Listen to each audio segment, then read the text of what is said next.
under the title, What Expert Knowledge Can Offer, the article says this: gang members, their whānau and organisations, oh yeah, you'll like this one, Joey, that provide social support for so-called hard-to-reach communities. Anyone remember there's a little group called Hard to Reach? Know who runs that? Hard-to-reach communities have extensive experience with previous government gang policies. These non-academic experts know what works, fails, and backfires, but their vast institutional knowledge continues to be ignored or dismissed by policymakers. Now, there's a paragraph here that I'll read out that I haven't highlighted. It says this. See if you notice any of these names, Joey.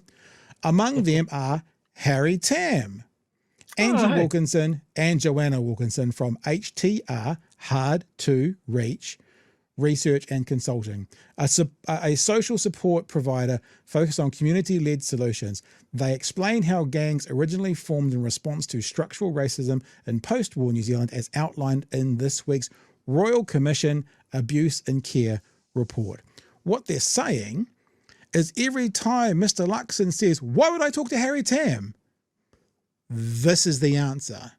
Because they, I'll read it again, shall I? Gang members, their whānau and organisations that provide social support for so-called hard-to-reach communities have extensive experience with previous government gang policies. These non-academic experts, like Harry Tam, Mr. Luxon, who you refuse to interact with, know what works, fails, and backfires. So, when you go onto a television show and someone says, would you talk to Harry Tam? And you go, why would I talk to him? Because these non-academic experts know what works. I've got one more little bit, Joey. I know you're kind of fizzing to get in there, but let's just do this last bit. I think I've got one more little bit. Oh, it's the very end here. So this is under the heading Evidence as the Basis of Policy. We argue, the authors, the current anti-gang policies will not reduce crime, but they are likely to further alienate hard-to-reach communities.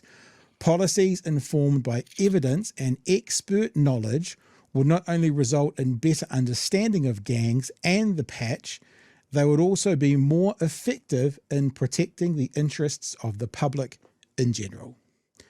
So I know that we were talking about Karen Shaw in the boot camps, but I wanted to bring that in as well, because you can see if these kids are being labelled as serious offenders, if they're being labelled as criminals, and if they're having more interactions with the justice system, the research would show they're going to offend more, not less, Chewy. There you go, sir. Yeah. Have a crack. Yeah. Like, there are so many long-term studies that show, like, I'm not surprised by that Norwegian study at all. Like, if you feel like law enforcement, or I guess, you know, the government or the machine of government is constantly on you, why would you buy into what they want you to do? Like, just from a human point of view. Like, if someone tries to force you to do something, your natural human response is to dig your heels in and go, no, you want me to be part of this society that doesn't see value in me? Fuck you. I'm not going to. And that's where the gangs came from. The gangs started with organizations just like what we're talking about now. Kids in care, kids in state care, kids that were taken away from their parents because they were unruly, or their parents weren't up to snuff, according to the state. Yeah. And that's where the gangs come from. We've just had this huge Crown inquiry into what went on there till 1999, and then, as we know, everything stopped and it was all better now. Everything's fine now.